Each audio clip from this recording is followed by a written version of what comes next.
Welcome to Inbound Sales Journey. If you want to hone your sales skills and learn from the leaders on inbound selling, you've come to the right place. This episode of Inbound Sales Journey is brought to you by Do Inbound, the world's first project and process management platform built specifically for inbound marketing agencies. Learn more at doinbound.com. Now, here are your hosts, Ryan and Gray.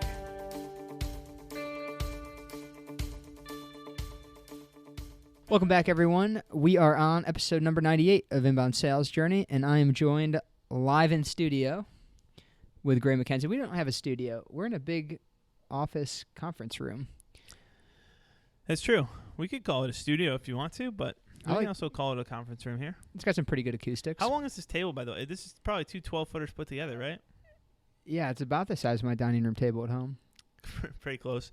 Yeah. My 5 foot wide by 24-foot long dining room table. Yeah, that's like the dimensions of our row house that we own. Yeah. Actually, this is your floor plan. Yeah, right that's here. pretty much the floor plan downtown Pittsburgh.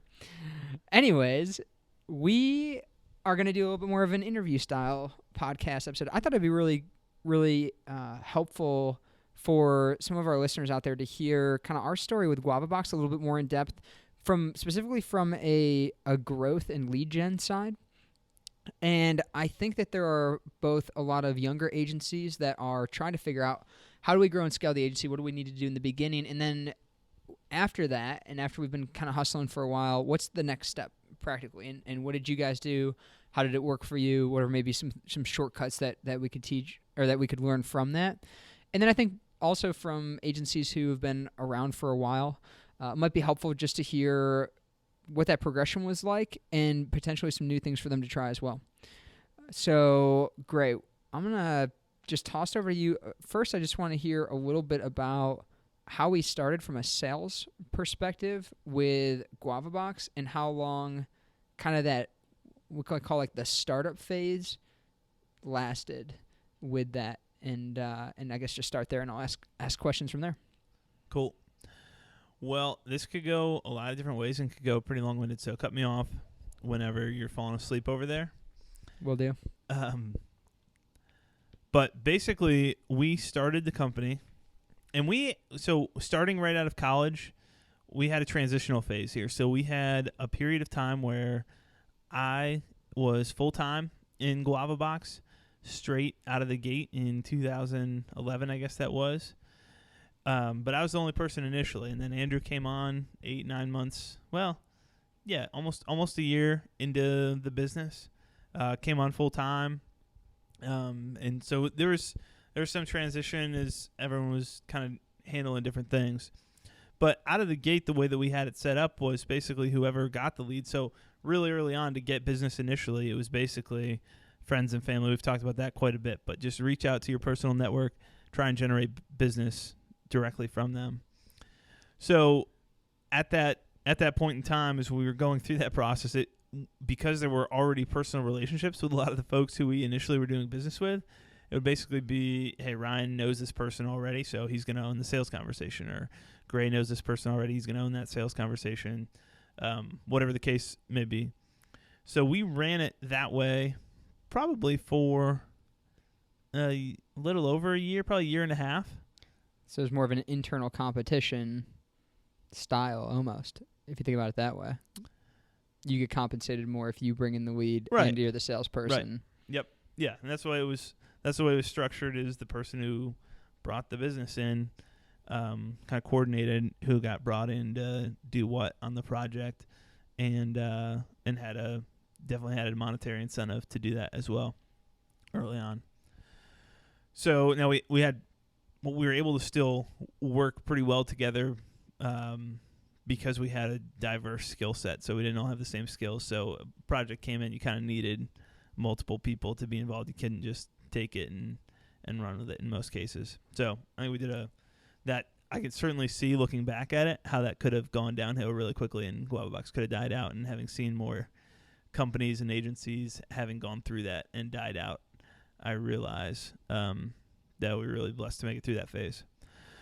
From there, it then evolved into more or less having a point person on sales, and then if there was a pre-existing relationship, whoever had that pre-existing relationship essentially would take the business. But if it was someone who came through the website miraculously in those early days, then that 1 lead a month. right, then that would go to the dedicated point person. So let me just back up and recap real quick. So first year, there's a few of us.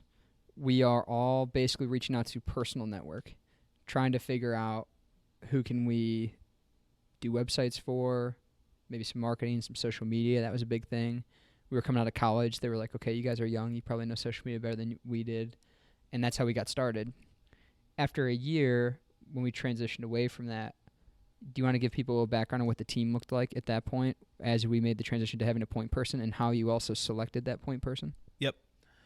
So the team at that point, there were 3 of us, Andrew, Brandon, and myself. Ryan, you at that point had left the company Peace. for a big bike trip, which have we told that story? I don't think so. That might be a good podcast episode. Maybe I'll interview you here at some point, and we'll get your The bike trip of 2012. get your life story. All the sales applications that came out of the bike trip, but we made the transition in mid 2012. After going back and forth for a while, we finally made the move to partner up with HubSpot, join the HubSpot partner program. In that very early tier of partners, we've seen the HubSpot partner program grow more than 10 times since we came on in 2012.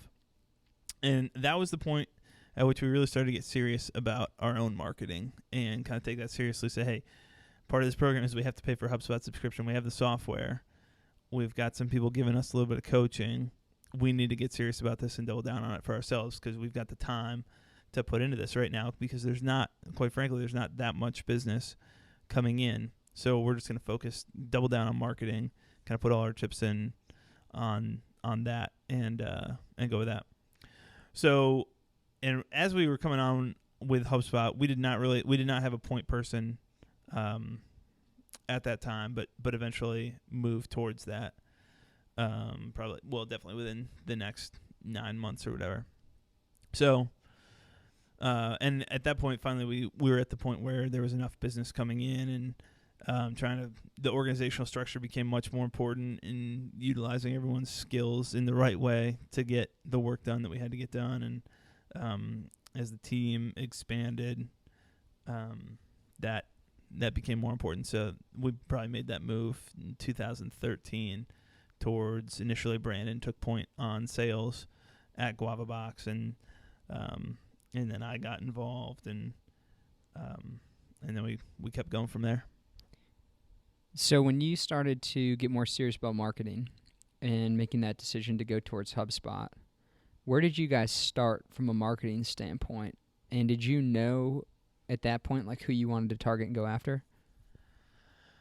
We started at a very low place. So after a year and a half, probably close to a year and a half of GuavaBox, we were, I have to go back and depending on where we were, look at the exact numbers, but we were definitely 500 to 800 or 900 visits a month and just a handful of leads. Typically someone who was referred by someone else, or the random spam one would come through just on the contact form. There's really, I don't believe, we'd have to go back and look at the Wayback Machine. I don't believe there were any other conversion opportunities on the site prior to partnering up with HubSpot. So, I mean, we're talking like 2, 3, 4 awesome month after a year and a half probably is like five leads a month coming through the website. So virtually nothing. Very little came through there. And then we partnered up with HubSpot. We got serious about what we were doing with inbound. And at that point made the decision that we were going to go all in. We built out all the, all the stuff. We started getting real serious about our own SEO. We started writing a ton of content, having marketing batch days, which we've talked about a good amount, where every Wednesday morning we just spend the whole entire morning just blogging, creating content, working on the website, that kind of stuff. So just a ton of content marketing, basically. content offers, landing pages, thank you pages, lead nurturing workflows, all that stuff. Before that time, were you guys doing marketing, just didn't have the conversions, or were you not really doing marketing and just focused on the little client work that you had and trying to grow? It was very little marketing. There were, I know that we did have a few blog posts, but they were just randomly written about kind of whatever popped up. There was a little bit of social media activity, but virtually nothing. Really, most of it was focused on the clients that we did have and trying to get our. I think looking back on it, it sounds like, well, what did you do for that entire first year or whatever? But at that point, you and Brandon were both in college.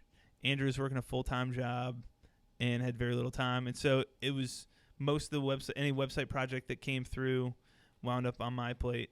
So really, I was scrambling to do website projects. No one else was cranking out a bunch of marketing. So just with kind of the organizational chaos during that first year, it wasn't like we were sitting on our hands, but we should have been doing marketing during that time. But with the commitments that everybody had, we weren't doing a whole lot of marketing. Pretty much almost nothing. So marketing batch days start. What was kind of the expectation that was set then? If you're going to do, was pretty much all the marketing done during that batch day time once a week?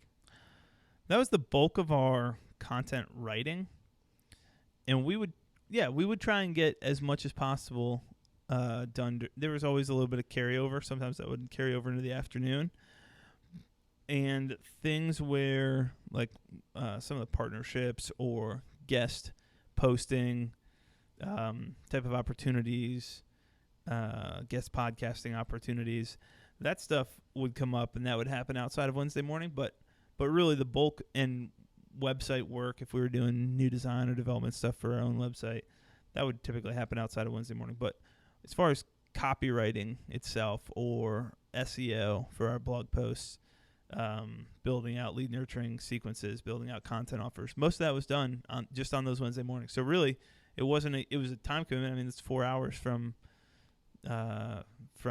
three of us full time at the time. So that's 12 hours a week. It really wasn't a huge time commitment, but having those focused batches, and Andrew was the one who was really heading up our like content strategy at the time. So he obviously had work to put in to come to the table with, here's what we're going to write this week and get done, and we'd all contribute ideas to that. But he was the point of the hub on that one. Okay, so you had one person that kind of planned, this is what we're going to do from a marketing standpoint. Here are your assignments, and then you all kind of sat and just cranked out together, so there was some accountability to make sure that it was standing getting done. Desks, baby. Standing no desks. Sitting here. Yeah, we're sitting right now. We should be standing. Let's do it. Feels weird. We have here's a little side tangent. Gray and I have the same desk. We went with standing and sitting desks from Autonomous. Really like them. We went with the bamboo ergo design, and I'd highly recommend it. So maybe there's someone listening that's thinking about a desk. That's a huge side tangent, but got me thinking about it. So Autonomous is really good. We're not paid by them. That's a free promotion. Not yet. Not yet. Shout yeah, out maybe we'll Autonomous. ask them. Hit us up. Gray at doinbound.com, GRAY. So, carry on. Okay. So after that, after free your stuff, standing, lots of free stuff. Yeah, after your standing desk sessions of writing, what happened over the next 5 to 10 months? Oh, we're finally getting to the punchline. Let's hit it hard. A year later, we went from under 1,000 visitors per month to the point where in exactly a year, I don't know, but wound up scaling that up in about 9 months to a year to a couple hundred leads per month, 300-400, sometimes close to 500 leads a month, and I think hit 15,000 visitors per month to the site within that first year. So just a huge increase, and that was the vast majority of that traffic came through organic search, and then those conversions happened from the blog posts that were generating most of the traffic. So I think as normally happens, we published a ton of blog posts during that time period. And I say a ton. It's a ton for a normal 3-person company to put out, but it's really not a ton. I think those 3 posts a week, sometimes 4. So really, it's not even like we were all writing a blog post every day. It was like we were all writing a blog post once a week. Was when you, because I know you said that Andrew kind of came up with the content plan, and obviously it sounds like he did a good job. What was, you said it was all organic. Was it all focused towards a specific industry you guys were trying to break into? How did you pick what type of content you're going to be creating? Yeah, there was some content that was targeted towards like the industrial manufacturing vertical, and then eventually the software vertical became a couple of the industries that we were targeting.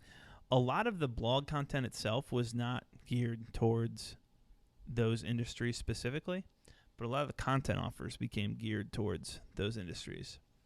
So it was a little bit more general application stuff with the exception of some blog posts. And then that would then lead into if you are in this type of industry and are interested, here's the next step for you. And so that's the conversion opportunity where we then have them go to the landing page, fill out the form, and get the content offer. So it sounds like takeaway-wise, I mean, that pretty much sums up, I think, the first couple years, and I'm sure that a lot of people listening either have been there and have similar stories or are kind of starting that journey and trying to figure out what they can do. And it sounds like organic for you guys was great. You didn't really try any paid search, I know, for like immediate leads. From a practical takeaway standpoint, it sounds like the marketing batch days were likely, I mean, correct me if I'm wrong, but the single biggest differentiator that changed year 1 to year 2 there? Yeah, just being disciplined to actually get it done, having everyone together, cranking that out all at the same time, having the accountability to actually get it done was really big. And we still had a good amount of freedom, and even the content offers, the types of resources that we put together were oriented towards our skill sets. I did a lot on the web side. Andrew did a lot on the marketing strategy side. Brandon put together video resources and stuff aimed towards sales teams.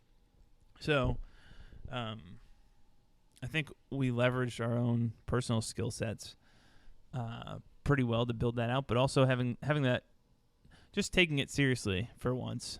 And that having done 50 plus interviews of agency owners on Inbound Agency Journey now, and aside from the customers who we talk to of Do Inbound software and training products, that's the single biggest common denominator between agencies who are comparatively successful is, did they ever take their own marketing seriously? There are very few examples. There are a couple agencies out there who have just focused, kind of doubled down on partnering with other agencies, or doubled down on, they just have some gold mine of leads. But by and large, the overwhelming majority, the turning point is when they got really serious about their own marketing. And it's also surprising to me. I did not anticipate this because I didn't know the stories a couple years ago. But the number of agencies who actually purchased HubSpot and we kind of swim in the HubSpot circles largely. So that's the environment that we've seen the most. But even other marketing automation providers or just marketing platforms in general, the number of agencies who purchased those platforms for themselves got more serious about their own marketing and then realized, oh, now I want to offer this service for my clients. But this is just over and over and over. It's like we started focusing on our own marketing, doing the things that we were telling clients to do, and amazingly enough, it actually worked, and that was the point at which our business took a turn. So that was the turning point for us. I mean, up until that point, we had a business that was profitable for 3 people to run and operate, but it was definitely not. It definitely wasn't awesome money. It was a lot of hours. It wasn't like an awesome agency. Then we start marketing, and the whole business kind of turns around, and we're able to expand the team, and really take things to the next level. Cool. Well, hopefully that was helpful, guys. I learned stuff, Gray, that I didn't know in my time of absence. So I'm glad that we got to chat about that. We're going to talk next week. This is a listener submitted question asking about sales scripts and if that's something that we ever found to be helpful in building, using. So we're going to talk about our opinion on that, Gray, and kind of our experience there. So that will be coming up next week. Be sure to tune in. If you guys could give it, the podcast, if you're enjoying it, a like and a upvote. Not really an upvote, but just like it on iTunes. That'd be great. Any comments, reviews that you want. And then you can grab the show notes at doinbound.com/inbound sales journey, or ISJ. We'll take you there. And until next time, good luck selling. Thank you for listening to Inbound Sales Journey. You can find the show's notes for today's episode at doinbound.com/sales journey. That's doinbound, all one word, .com/sales journey. Today's show was brought to you by the Agency Sales System, the online course designed specifically to teach you how to build a rock-solid agency sales system inside your HubSpot CRM. Learn more at doinbound.com/sales course. That's doinbound, all one word, .com/sales course. If you enjoyed this episode, head over to iTunes and subscribe, and make sure to leave us a review of the show. Until next time, remember, life is a journey. Keep moving forward.